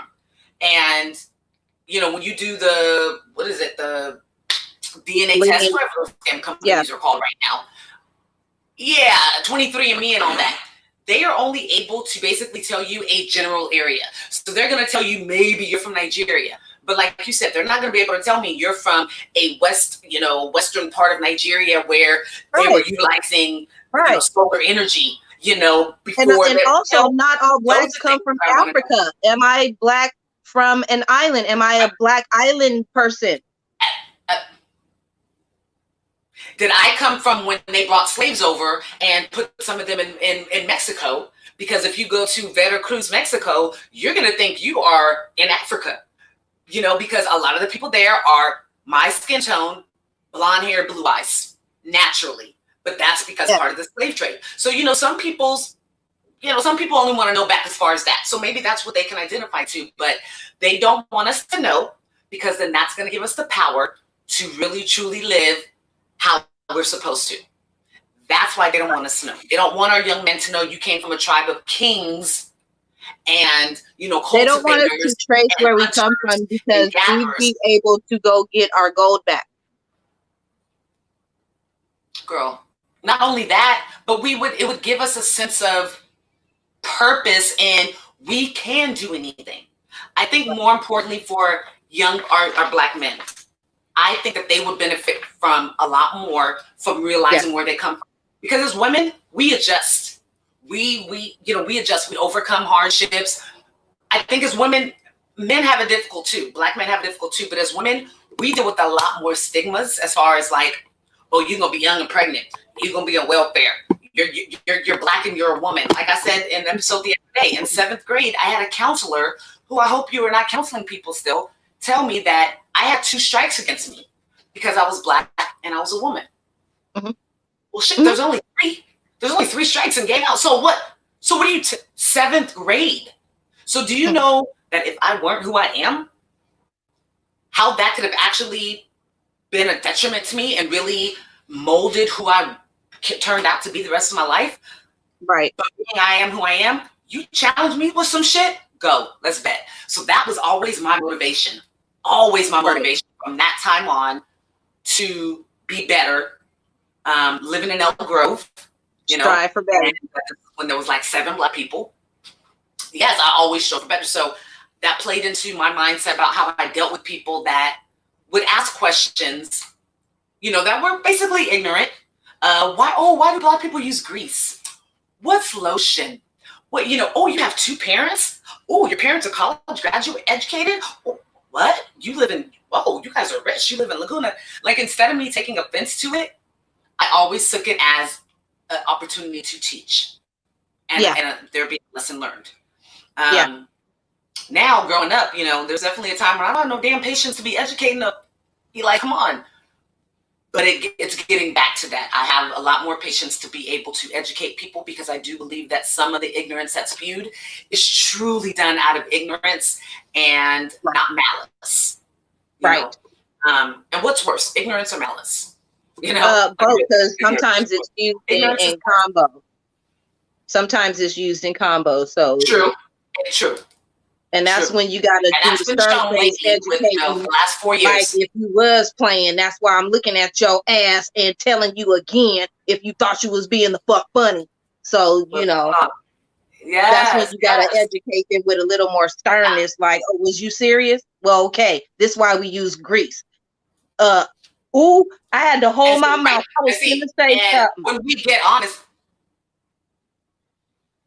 What? I was about to say something real ugly. I had to shut up. Girl, look, they was like, don't say that, girl. We could do that offline because I definitely have some things that I probably could say, but I won't. No, okay. But what I will say is I used to get this question all the time. What's lotion? And I'd be like, let me see your arm. And I would scratch their arm and be like, y'all, so you see that little whiteness right there? That's what lotion's for. You have skin. Use it. No. Funny thing, I had one of my ex-boyfriend's girlfriends. We were having a conversation, and she laughed and touched my arm and was like, "Oh my God, you're so soft." Yeah, I didn't get it. Like, hold on. Y'all make me feel great about my skin. Yeah, y'all make me feel great about my skin. It's great. Like I just put on lotion, like what I do every day. But this is my joke. I say all the time, we're blessed with things like when people say your skin's so soft or you look so young or whatever. And I'm like, look, we dealt with 400 years of just, being treated like shit. The universe and the Lord was definitely going to bless us with some things that you're winning over. Right. Beautiful skin, running fast, singing, dancing. Like, we was going to be blessed with something. Resilient, yes, for a fact. But we're trying to see where Vita is. I'm not sure what happened, but this is kind of the theme of this episode. But what I did want to, kind of circle back around to is because this entire time I've been just enthralled by those pieces behind you. Why don't you take a second and show us a couple of the paintings back there, like the black one right behind you above your head, and then the one right behind you. Take a kind of second and explain what those beautiful pieces are. Okay, this piece here at the top is called Her Comforter. He's muted in the back, and he's just showing his strength. She's more detailed because it's about her. This piece below it, I'm still working on that. It's called I don't know yet. we didn't really name her yet. She's more 3, 4, 800 times. Yeah. And she's far from. That's beautiful, girl. If that's not finished yet, I can't wait to see it when it's finished. That is beautiful. Yeah. So that's these what's going on. I got some other stuff. Well, I could show you this one too. This one's almost done. Can you guys see that?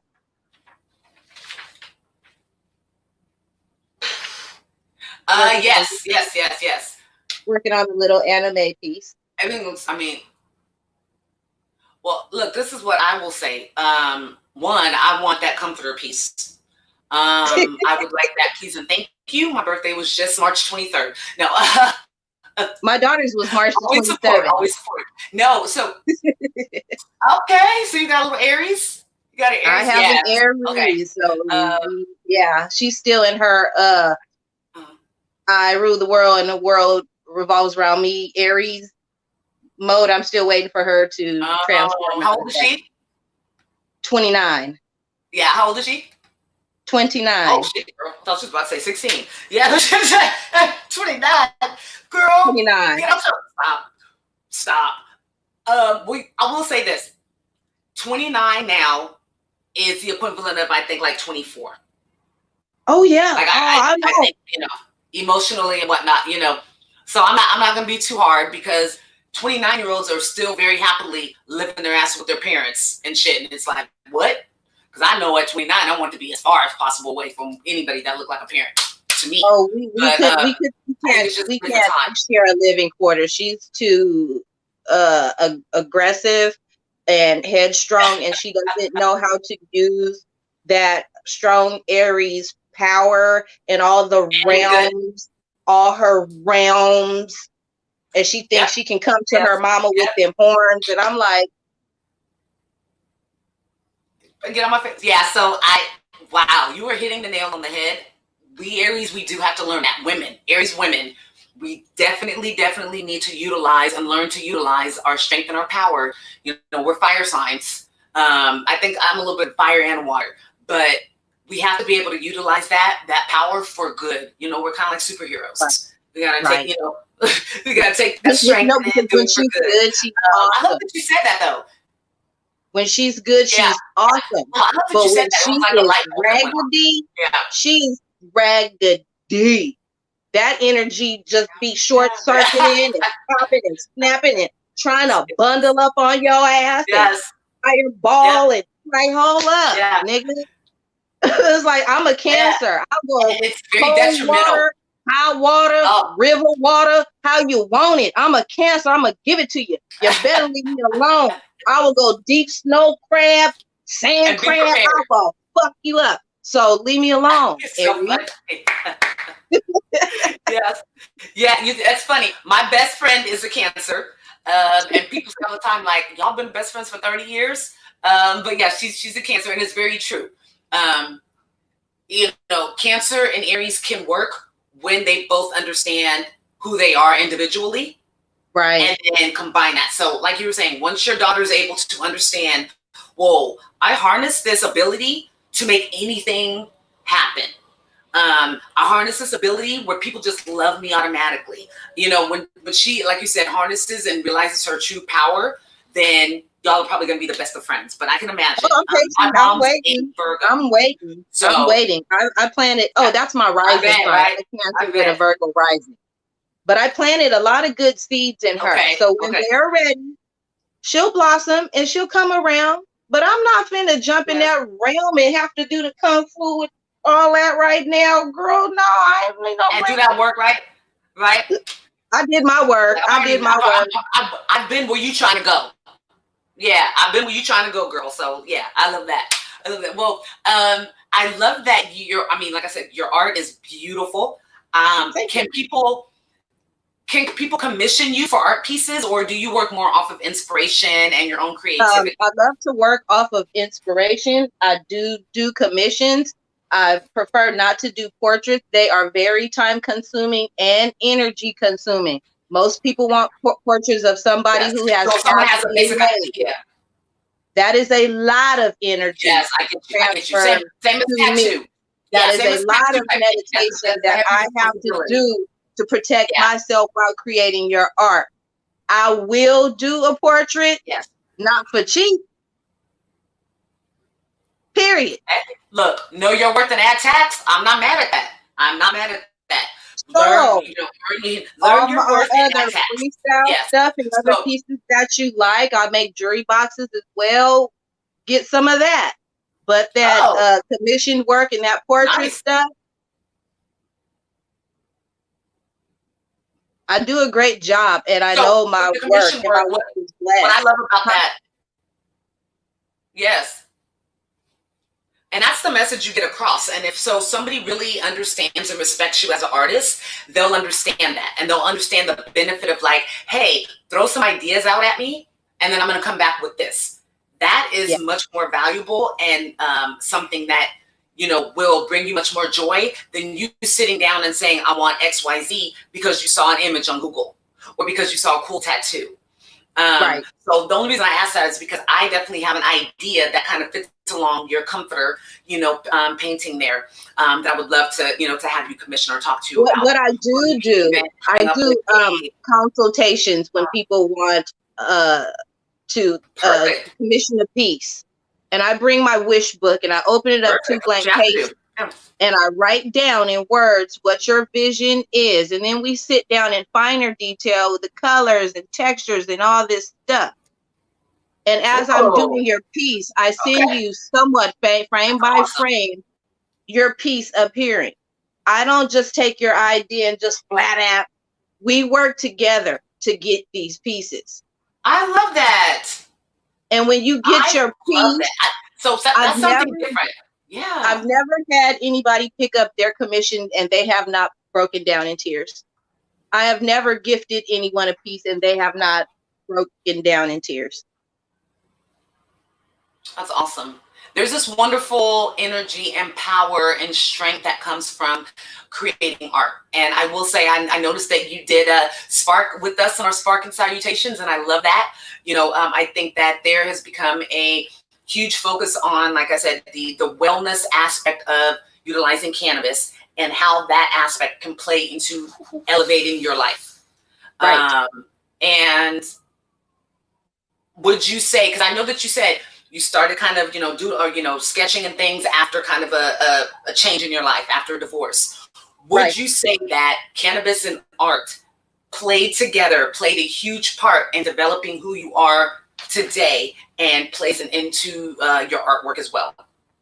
Cannabis has helped me with anxiety. From being a young mom, a single mom, a married mom, a divorced mom, a woman. Those are a lot of hats to have to wear. And at any millisecond, you got to switch and be cool. And balance your own shit and your baby's life and all them other people talking in your head regarding your own self. I'm smart enough not to take anything chemical for that real mind control. I enjoy cannabis.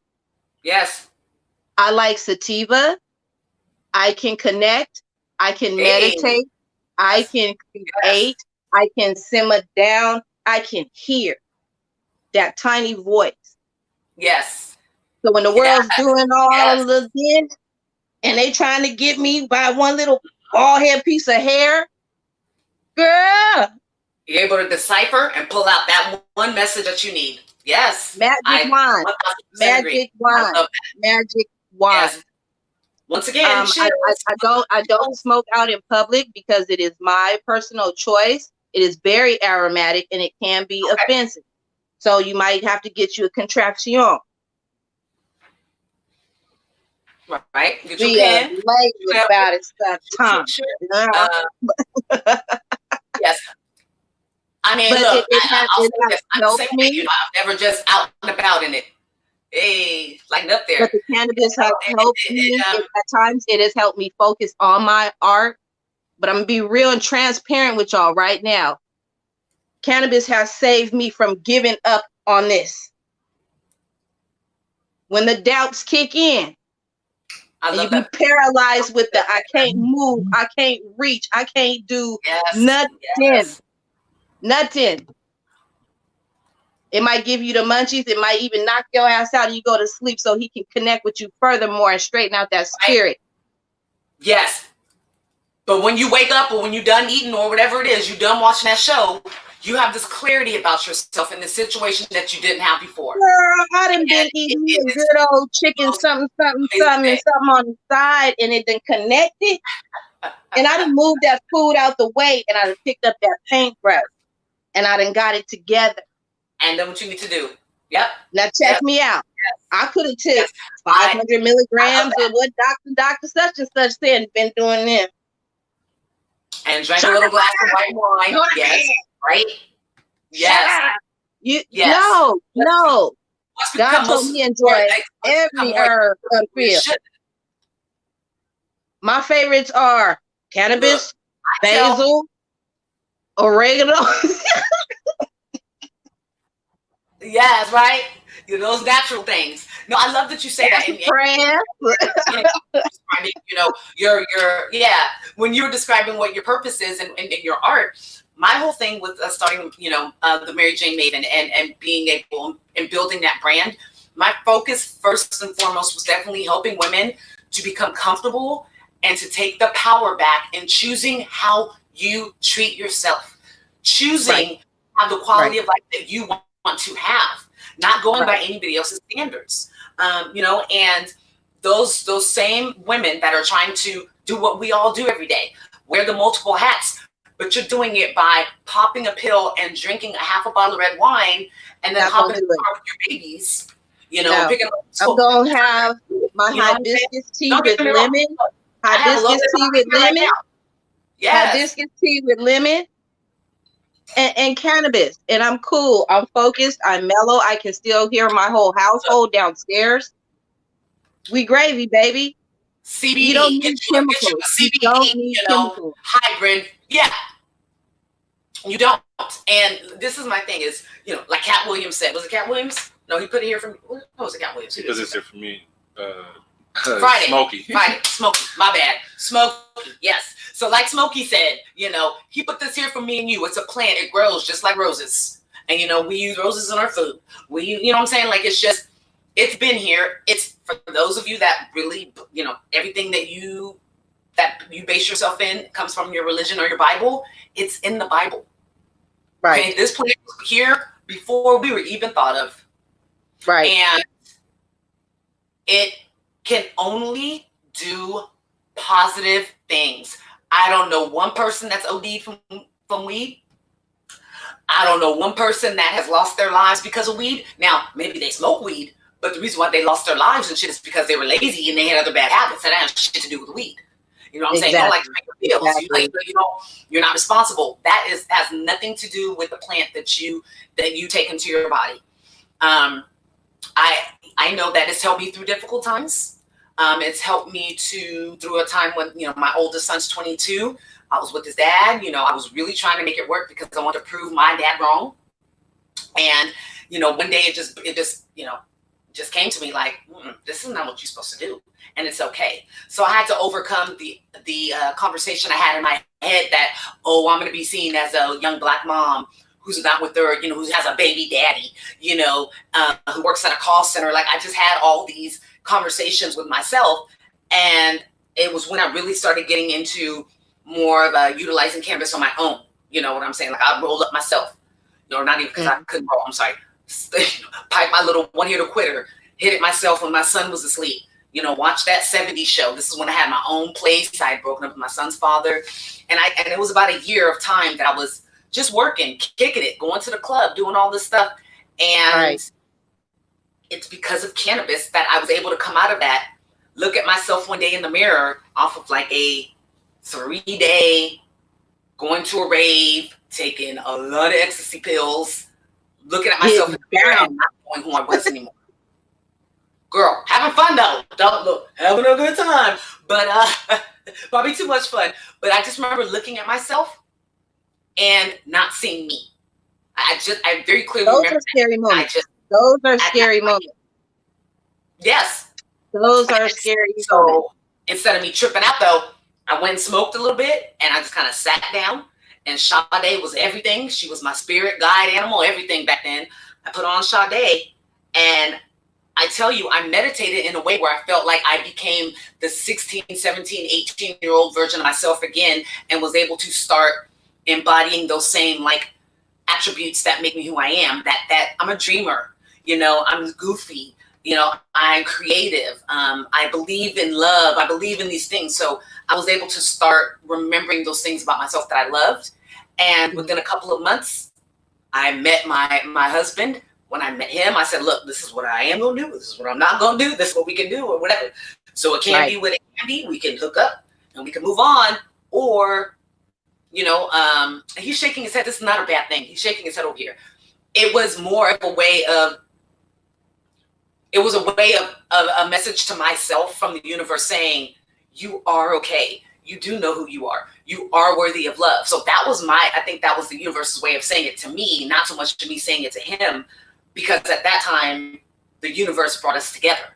And, you know, and so I was ready for love. Like India Ari says, everything, I know my listeners know everything is either a movie reference, a music reference, or a TV show reference. But yes, India Ari says, I am ready for love. And it took me so long to get what she meant in that song. Like, of course, but you can't be ready for love until you truly love yourself and you're okay with who you are. And cannabis helped me come to that decision. Over here. Oh, the hubby, guys, I wish, he's so my nerves. But yeah, so I know that that's what cannabis has done for me. Yeah, he's over here just talking shit on the side. But I know that's what cannabis does for me. And I know that, like I said, when starting the Mary Jane Maven, I wanted to be able to get that message out, but in a different format to, you know, to mothers, you know, to women that are really trying to get their feet and really understand who they are. And that they're more than a mother. They're more than, you know, the AR person. They're more than the, you know, Walmart manager or whatever, you know, however people see them on the daily. You're more than that, and you have more to give than that. And it's possible for us to have all those things because we're strong. That's strong and amazing. So, women, you are amazing creatures. Skillfully built. Skillfully built. We're not lacking in anything. Yes. You just got to learn how to balance it. Just learn how to balance it. You're not going to learn it overnight. I'm still learning. I'm be 47 in June and still learning this balancing act. I'm doing better at it. I'm wearing stilettos now. Ooh, yes, right. I may wobble. There's levels to it. There's levels to wearing these women heels. So I'm in them now, though, and it feels good. I'm not stumbling. I'm not faking it until I make it. I'm strolling in my stiletto, and it feels good. Yes. I love that you say that. You know, I love that you say that because we don't give ourselves enough credit for the fact that it is there are levels to it. You know, you never know. I could go ask my 82-year-old grandmother right now, and she probably would sit up and tell me she doesn't have it all figured out, but she has enough of it. You know what I'm saying? We need to understand that we are in certain times in our lives. Every season has a reason. And we're going to get to where where we're supposed to be when it's time. And it's okay to be, for example, a cheerleader for your husband or your significant other, and for you to, you know, help them pursue their passions, because your time will come. You know, it's okay for you to be mom, and like, you know, you finally at 16, when your kids are 16 and 17, then you really start focusing on yourself. It's okay. So, you know, I think that once we start to realize that, we're able to start adjusting our own crowns. Yes. And be okay in the skin that we're in. You know, so it feels good when you take the last string off of your crown, because you know nobody but you can tip it off. You don't need that elastic string, so when it snap back in your head because you did too much. No, you got to think of yourself different. That crown never comes off. He might tilt a little bit, But don't put a dummy string on your crown and get the tearing yourself up. Love yourself. No, it's okay. Wear your crown. Straighten out that crown with the strongest neck. Yes, girl. Yes, I love that. I love that. So I can talk to you all night, and I definitely would love to have you back on. No, I'd love to have you back on for another episode. So when all of this settles down, I will be at the Taylor Mind Studio. Yes. Right, we're about to have our show at the Taylor Mind Studio. We got shut down that day. Yes, my son's doing that as well. My son, I know exactly. I'm very good friends with her. My son, yes, he was. He's Jack Sav, the creativepreneur. I just unplugged myself. My bad. Yes, Jack Sav, the creativepreneur. He's 8, and he has his own clothing line, t-shirt line for the young kings and queens of his community. He also has a food. So he has like a dipping sauce. It's called Jackson's Awesome Sauce, and it was nice enough to say, hey, let's give your son a booth. So he was so excited, and then when everything happened, I was so sad to tell him it was just broke his heart. But so we'll be back. A little better to know that I talked to another vendor. Yes, that we'll be back. So we will definitely be able to, maybe we could do a podcast from Taylor Mind Studios. That's my girl. I love her. Great, space there. It has beautiful space there. So we could definitely do that. Yeah. Or like I said, have you on, either we'll be back in the studio or we'll be at the home studio. But I want to thank you so much for taking the time out of your evening. I could continually talk to you so much more. We have 4 more topics that we were actually going to talk about, but I think we had a really good conversation here. Very honest, queen to queen, sis to sis kind of conversation. I do want to let everybody know that Vita, unfortunately, her phone completely died and went kaput, so she wasn't able to hop back on. But maybe she was watching on or I'm live. So yes, but you know what? It was just like having her here anyway, because you guys are so similar. But why don't you go ahead and shout out your social media, how people can get in contact with you, especially if they would like to work with you, collaborating on getting a piece of their own, or just kind of keeping up to date with what you have going on. So share that. You can reach me, social media. Let me see. We'll start with Facebook, Urban Sunshine, Urban Art, those 2 pages. You can what's the next one? Instagram at Urban Sunshine, and then I am also on the Black Girls Who Could Paint website, www.blackgirlswhocoulpaint.com. I like that. And that's something. And what I will say is, go ahead. Really quick. Do you, because I notice now that there are, thank you to Instagram, there is actually a really good community of Black female artists in Sacramento. Do you follow any of the others, or do you guys, have any kind of, relationship in any way? Do you find I've met a few with other artists, or? I am desperately looking to make friends with other visual artists, male and female, really female, hobnob, shoot the shit. I'm looking for artsy friends. I really don't have too many artsy friends to understand your weirdness or what you're trying to say and all that old stuff, I don't come with drama, so if you drama, don't call me, don't look for me. I'm an optimist. I might get on your nerves. But no, I love that. So let's put that out there. So for our viewers, so for those in Sacramento, when I share this and share some information, I'll make sure that I hashtag Sacramento artists and tag some other artists that I know that I follow in the area. We should definitely have a Black collective here, because there are a good amount. I would say, just off the top of my head, I could identify at least 8, that would fit within the art realm. And I think it's very powerful. I think we have a message, and I think that we could bring it to the forefront for that little kid that doodles in the back of class because they're just not really interested in what's going on, or that kid that they take to their room and they draw cartoons or comics or whatever it is. You're not. You do have a talent. That is your purpose. Cartoons are a talent. They pay for cartoonists. Trust you me. I love to draw anime. Look, Pixar. And anybody that's worked on Pixar or anything else, they are sitting pretty. So look, don't be yourself about that. But I think it would be a great, platform and a great springboard to providing art within the community.